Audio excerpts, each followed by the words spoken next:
Hello বন্ধুরা, welcome to my blog. তো তোমরা অনেকে জেনে গেছো আমার বিয়া হয়ে গেছে। তো হঠাৎ বিয়া হলো, কেন হলো সেটা তোমাদের মনে প্রশ্ন আছে, যে অনেকে কমেন্ট করছো এটা সেটা। তো না জেনে শুনে বহুত লোকে বহুত কিছু বলছো, সেই জন্য এই ব্লগটা নিয়ে আসছি। বলছি সব কিছু প্রশ্নের তোমাদের খুঁটিয়ে খুঁটিয়ে উত্তর দিয়ে দিই, যাতে তোমাদেরও সুবিধা হয়। কেউ বলছে পালাহিম বিয়া করে লিছে, কেউ বলছে হেই, কেউ বলছে হই। আরো কত লোক বলছে মন্দিরে কেন বিয়া করলে, টাকা পয়সা নাই কি, ইউটিউবটা কি করতে খুলিছ, ভোজটা কেন দিবে না? টাকা পয়সা না থাকলেও ভোজ দিয়ে যায়, সবাই চায় নিজের বিয়া ঘরটা একটু ধুমধাম করে হোক। আমিও চাইছিলাম আমার একটু ধুমধাম করে হোক, কিন্তু একটু প্রবলেমের কারণে হলো নাই। কারণটা হচ্ছে জাতি, ঠিক জাতি। আমি হচ্ছি বেনিয়া, আমার বউ হচ্ছে কুর্মি, সেই কারণে আমাদের মানে ধুমধাম করে বিয়াটা হলো না, মন্দিরে করতে হলো। আর আমার বইয়ের একটু বায়োডাটা দিয়ে দিচ্ছি। আমার বইয়ের নাম হচ্ছে অমিতা মাহাতো, বয়স আমাদের সেম, আমরা স্কুলে একই ক্লাসে পড়েছি। কলেজটা মানে আমি খাতড়ায় পড়েছিলাম, ও অন্য কলেজে পড়েছিল আমাদের এদিকে সামনাসামনি বিরসা মুন্ডা কলেজে, কিন্তু টিউশন একসাথে করতাম। তো ওই করে করে বন্ধুত্ব থেকে প্রেম, আমাদের 5 বছরের রিলেশন প্রায়। তার আগে আমরা ছোট থেকে স্কুলে 5 থেকে স্কুলে পড়েছিলাম, তখন অতটা যোগাযোগ থাকে না, বন্ধু ছিল এরকম। আর সব থেকে বড় কথা হচ্ছে আমাদের নড়িকা আছে না, নড়িকার বোন, আর আমাদের সোমনাথ নিজের পিসির বিটি, ঠিক আছে। আর সোমনাথের ঘরটা হচ্ছে ইয়ার মামার ঘর। তো এইটার জন্য আর কি মানে প্রবলেম নাই, ওরা বিশাল খুশি হয়েছিল জানার পর, কিন্তু একটু ভয় ছিল যে তোদের ঘরে মানিবে কিনা, এই সম্বন্ধে তোর একটু ভয় লাগছিল। আমাদের যে 5 বছর রিলেশন সেটা কেউ জানতে না, কারণ আমরা চ্যাটিংয়ে কথা বলতাম, বেশি ফোন টোন করতেও না। তো সবাই জানলো 2024-এ, 26 দিন 2024 সালে আমি বাবাকে সেদিন ফোন করে জানাই। তারপরে পুরো ইতিহাস রামায়ণ মহাভারত চলতে থাকে, ওগুলো বলা যাবে না। তারপরে ফ্রেন্ড সার্কেলের মধ্যে সবাইকে টুকু করে বলি, দিয়ে আস্তে আস্তে রেজিস্ট্রি করি 23 অক্টোবর 2024। তো বিয়াটা এখন করার কারণ হচ্ছে, আমি তো কলেজ পড়ে ছাড়ে দিয়েছিলাম, ও মানে পড়েছিল, এমএটা কমপ্লিট হলো এখন, এই বছর এমএ কমপ্লিট হলো, আর এই বছরই তারপর বিয়াটা করলো। তো এরপর অনেকে বলছিল যে ইউ ডিজার্ভ বেটার, ঠিক আছে। তো তোমাদেরকে একটা আমি রিপ্লাই দিতে চাই। তো দেখো, এই যে 4 বছর আগে আমার বইয়ের ছবি আর এখন একটা ছবি, অনেক পার্থক্য। কারণটা হচ্ছে আমাদের এই রেজিস্ট্রির পর থেকে অনেক টেনশন ঢুকে গেছিলো, আর পড়াশোনার টেনশন হাই হয়ে চাপের কারণে একটু রোগা হয়ে গেছে। তা বলি কি আমি ছাড়ি দেবো? নো ব্রো, আমি মনে করি আমি বেটারে পেয়েছি ভাই। রূপের থেকে গুণটা দেখা অত্যন্ত জরুরি। তো তোমরা যদি রূপ দেখতে চাও, রূপ থেকে যাও। রূপ দুদিনের ভাই, আজ আছে কান নেই, ঝড়ে যাবে রূপ। তারপর অনেকে বলছিল যে তুমি কি সব পালিয়ে, প্রপার্টি সম্পত্তি।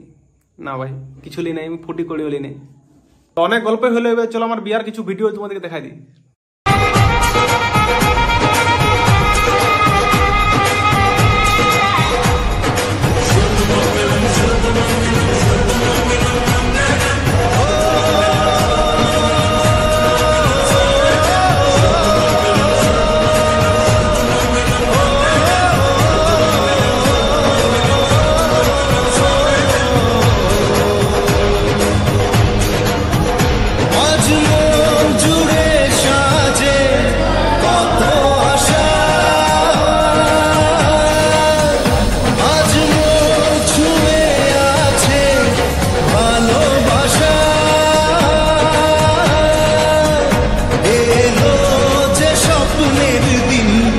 কাছে এলো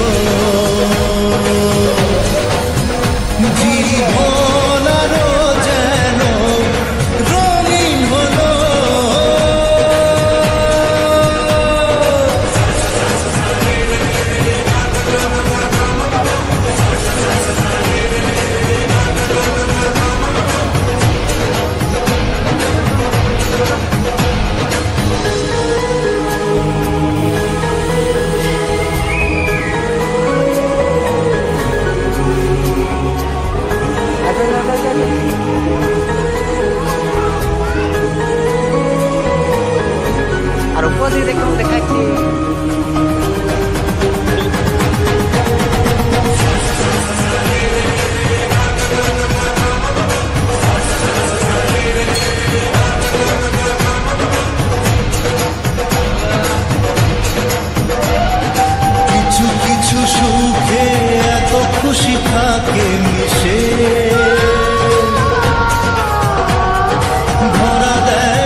ও কাছে এলো। আর একটা ভাই কমেন্ট করে বলছিল যে বৌদির ইনস্টাগ্রাম আইডি কে কে লিবে আমাকে কমেন্ট করে জানাও। এটা পুরোটাই ফ্যাক, কারণ আমার বইয়ের ইনস্টাগ্রাম ফেসবুক কিছুই নাই, শুধু হোয়াটসঅ্যাপ আছে যেটা আমাকে চ্যাট করতে হবে। আমি বলেছিলাম খুলতে, কিন্তু খুলে নাই, যে বিয়ার পর খুলবো। তো আজকে আমি আমার বইয়ের ফেসবুক আইডি আর ইনস্টাগ্রাম আইডি খুলে দেবো। চলো চলো ডাকিলে এসছি। কই দিকে আসো না, কি করছিলে? তাই দেখতে পাচ্ছ কি করেছিলে? দেখতে পাচ্ছ আমার বউ রুটি করেছে। লোকে বলে প্রেম করে বিয়ে করলে পোড়া রুটি খাইতে হবে না, রুটিগুলো যা ভালোই করেছে। তার রান্না বান্না ছোট থেকে জানে। এখানে এসে বসো। তো তুমি তো বলেছিলে বিয়ার পরে যে ইনস্টাগ্রাম ফেসবুক খুলবে, তো দাও ফোনটা দাও, খুলে দিচ্ছি। খুলতে হবে, এখন সোশ্যাল মিডিয়ার যুগ। ফেসবুক আর ইনস্টাগ্রাম যে কোনো একটা খুলে দিবে, একটা খুলে দিচ্ছি, দাও ফেসবুকটা খুলে দিচ্ছি, ঠিক আছে? হ্যাঁ, এটা দেখতে হচ্ছে, এটা আমার বইয়ের ফোন। তো এটা প্রি ওয়েডিং করেছিল একদিন। প্রি ওয়েডিং যদি তোমাদের লাগে, এডিট করাই আছে, আমি নিজেই করেছি এডিট। তো এটা আপলোড মারিয়ে দেবো। আর কিছু লুকানো নাই, চারদিকে তো ভাইরাল হয়ে গেছে। তো আমি ফেসবুক অ্যাপটা ডাউনলোড করে ফেসবুক আইডিটা খুলে দিয়েছি।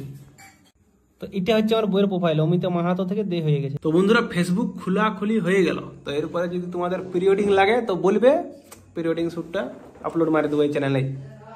চলো টাটা।